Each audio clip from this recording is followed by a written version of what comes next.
big quarter for you, and we're seeing the travel rebound happening in your numbers. You have told me quarter after quarter that travel will never be the same. And I'm curious, with this rebound, do you still believe that travel will never be the same?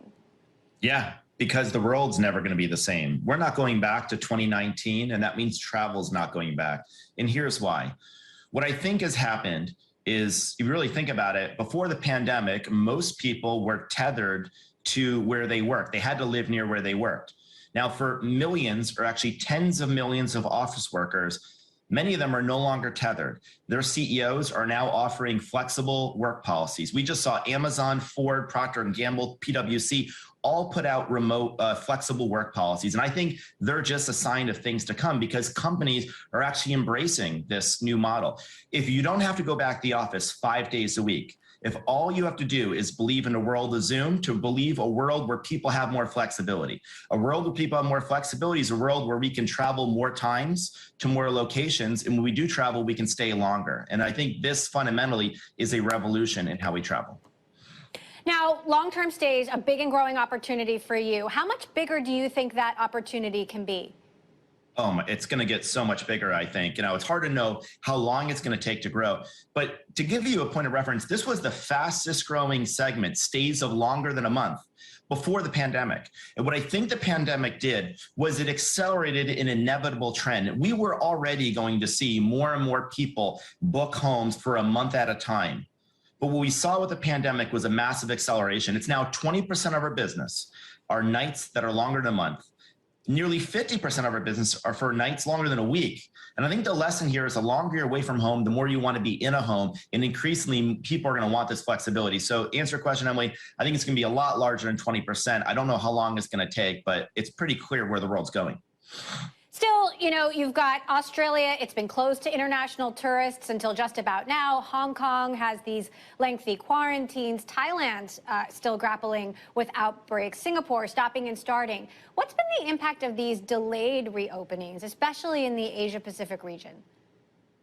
Well, I mean, like North America and Europe are, Latin America are outpacing APAC. But what we've seen is that, just to give you a point of reference, before the pandemic, half of our business was cross-border. And in fact, the majority of our business were people crossing borders or staying in cities. What we've seen is that the biggest growth we've seen is people not crossing borders, traveling domestically, and not traveling to cities, going to vacation destinations or rural communities. What we've now seen, though, is that as borders start to get reopened, growth cross-border surges. When President Biden announced on October 15th that borders were reopened on November 8th, the week after, within 1 week of that announcement, cross-border bookings into the United States were up 44% in 1 week. So obviously, where borders still closed, cross-border is still restricted, but that also means that we think there's going to be a lot of pent-up demand. And so the longer the borders remain closed, the more pent-up demand there is after. And I think travel is one of the things that people miss the most, that they felt like has been taken away from them, especially cross-border travel. So I think you're going to see a lot more once the borders reopen. So let's talk about after then. How do you see the mix of domestic and cross-border travel shifting as we move forward? I mean, it will come back a bit.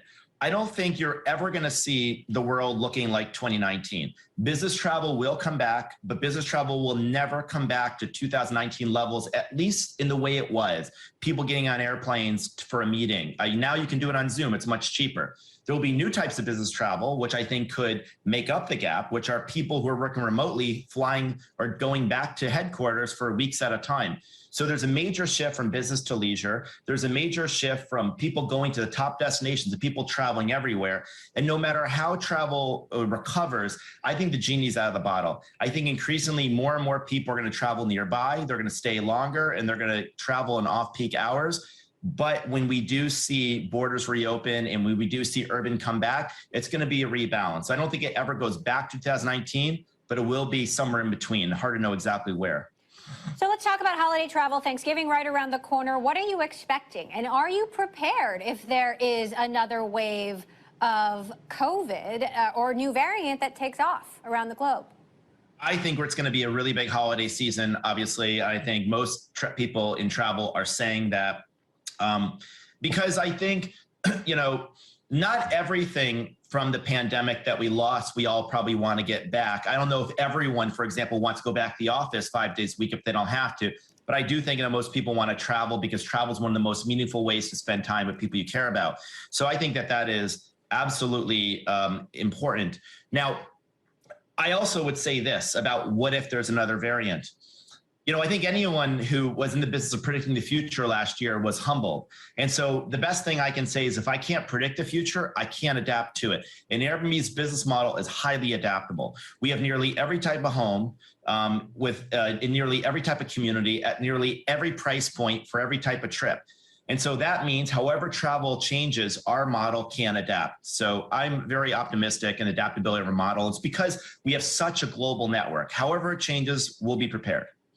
Now, stays in rural locations are increasing, but we're still seeing a lot of cities that are slow to recover. How are you working with cities to help revitalize tourism?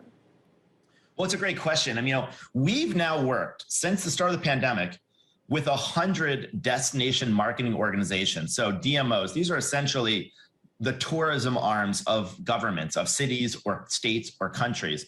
And so what we found was, COVID was a bit of a reset on our relationship with cities all over the world, because many cities that felt like maybe before they had too much tourism now saying they don't have enough tourism, because when borders get closed off to international travelers and people don't travel for business, suddenly there's not as many people going to these cities. So I think we are seen as an inevitable solution to some of the economic shortfalls that many of these cities are seeing.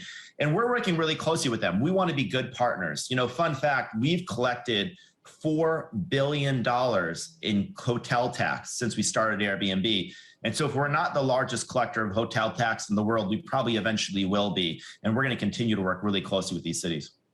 Now, you've talked over the last year and a half about Airbnb going back to its roots, the homes business, pulling back on some of those other initiatives you were working on. And I'm curious, now that the homes business has fully rebounded, are you looking back at expanding into flights or further into hotels and trying to become more of a full service provider like a Bookings or an Expedia and capture more of that wallet share of your travelers?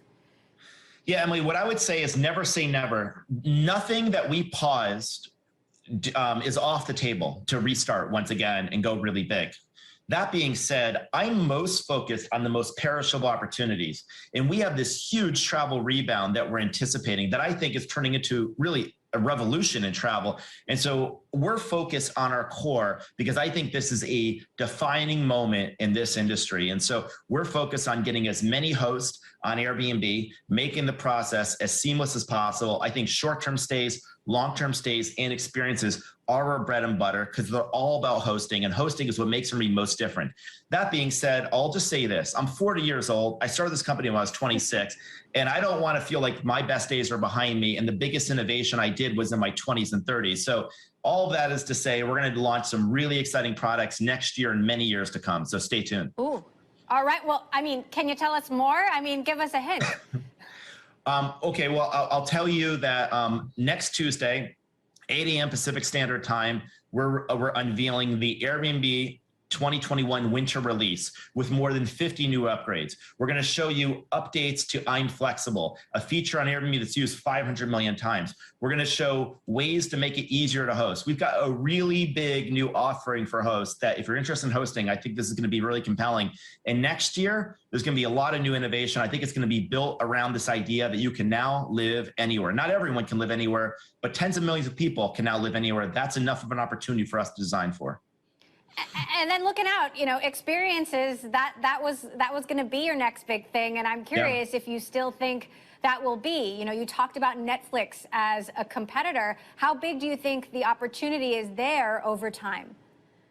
It is just huge. And I always thought, Emily, that 2020 was going to be a breakout year for experiences. That's all the data was indicating, that last year was going to be a year it was going to break out. And instead of breaking out, the whole thing had to be put on pause.